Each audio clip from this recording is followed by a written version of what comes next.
Say good morning. What is this?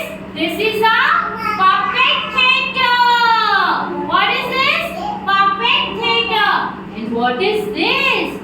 This is a crow. So we'll listen a story about thirst. Black color. What is the color of crow? Black color.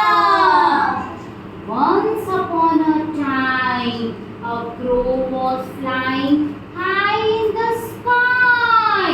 It was a very sunny day.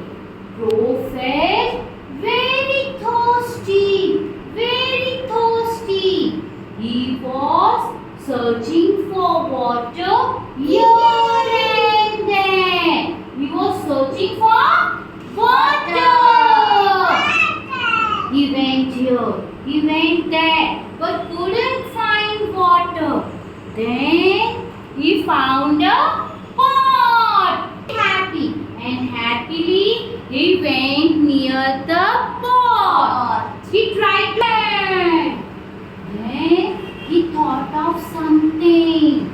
I'll put stones in the water will come up. So he started throwing the stones.